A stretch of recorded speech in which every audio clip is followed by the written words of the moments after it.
तो चलिए थोड़ा और गहराई में चलते हैं।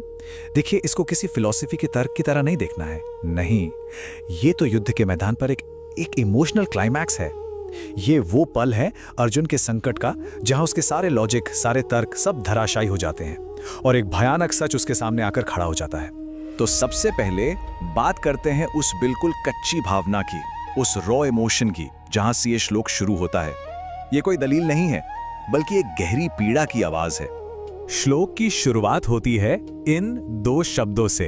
ये शब्द कोई तर्क नहीं है, नहीं, ये तो एक आह है, एक टीस।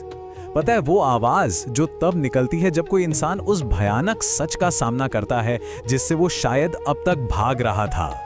बस यहीं, इसी एक पल में अर्जुन की सारी दलीलें खत्म हो जाती हैं। अहोबत का मतलब है कि अब बात दिमाग से नहीं, दिल से हो रही है। ये उसकी गहरी इमोशनल रियलाइजेशन की शुरुआत है। ये उस पल की आवाज है जब उसे पहली बार अपने ही कर्मों का पूरा भयानक सच साफ साफ दिखाई देता है। तो चलिए अब देखते हैं कि अर्जुन अपनी इस रियलाइजेशन के मुख्य हिस्सों को कैसे सामने रखता है।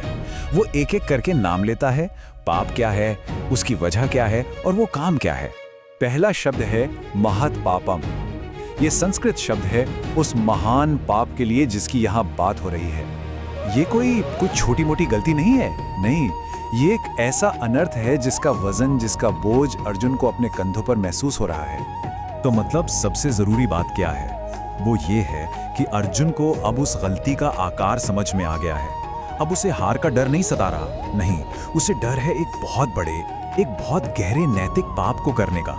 उसे अब साफ साफ दिख रहा है कि ये काम, ये कितना बड़ा अनर्थ है। अच्छा, अब आते हैं मोटिवेशन पर, प्रेरणा पर। यह संस्कृत शब्द है उस वजह के लिए जो इस पाप के पीछे है। और कमाल की बात यह है कि यह शब्द अपने आप में ही एक इल्जाम है। यहाँ अर्जुन एकदम साफ साफ पहचान रहा है कि इस जंग की असली वजह जो इसे चला रही है वो सत्ता और सुख का लालच है। ये कोई धर्म की लड़ाई नहीं है, ये एक बहुत ही क्रूर आत्मविश्लेषण है। और अब आते हैं असल काम पर, उस एक्शन पर जो होने वाला है। ये संस्कृत शब्द उस काम को बिना किसी लीपापोती के एकदम उसके सबसे क्रूर और पर्सनल रूप में सामने रखता है। और यहाँ स्वजनम शब्द की गहराई बहुत ज्यादा है। ये कोई अनजान दुश्मन नहीं है, ये तो अपने लोग हैं, परिवार के लोग, सगे संबंधी। और यही बात इस काम को और भी ज्यादा भयानक बना देती है। और ये चीज कमाल है। ये दिखाता है कि कैसे अर्जुन लालच का वही भयानक इल्जाम अब अपनी तरफ भी लगा रहा है।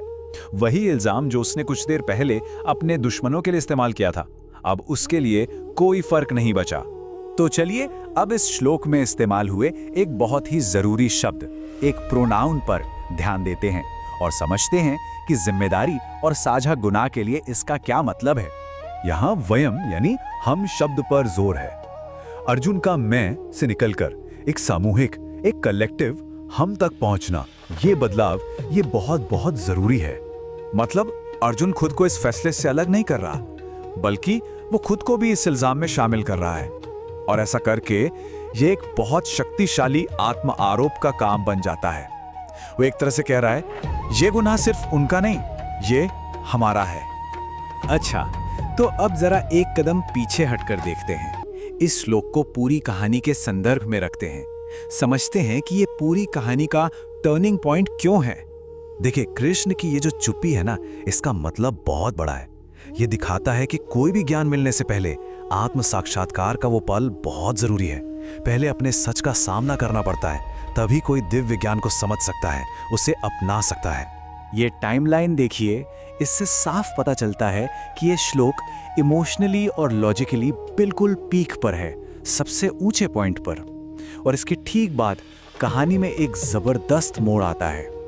ये एक तरह से तर्क के खत्म होने और ज्ञान के शुरू होने के बीच का पुल है, एक ब्रिज। तो सवाल ये उठता है कि इस हजारों साल पुराने श्लोक का आज हम सबके लिए क्या मतलब है। चलिए इसे उस युद्ध के मैदान से निकालते हैं और अपनी जिंदगी में रखकर देखते हैं। अर्जुन के इस संकट से जो सबक मिलता है ना, उसे एक सेल्फ रिफ्लेक्शन की प्रक्रिया की तरह भी देखा जा सकता है। ये सिर्फ एक कहानी नहीं है, ये तो खुद को समझने का एक तरह का नक्शा है, एक ब्लूप्रिंट। इसमें अपने मोटिवेशंस को देखना, जो सच दिखे उसे नाम देना और फिर उसकी जिम्मेदारी लेना शामिल है। और आखिर में ये श्लोक हमें उसी एक शाश्वत और सोचने पर मजबूर कर देने वाले सवाल पर लाकर छोड़ देता है कि कोई इंसान आखिर क्या करने पर तुला है। ये सवाल किसी और से पूछने के लिए नहीं है, नहीं, ये अपने अंदर झांकने के लिए है। और यही वो एक शक्तिशाली विचार है जिस पर गौर किया जा सकता है। अगर आपको ये वीडियो पसंद आया तो सब्सक्राइब करें। धन्यवाद।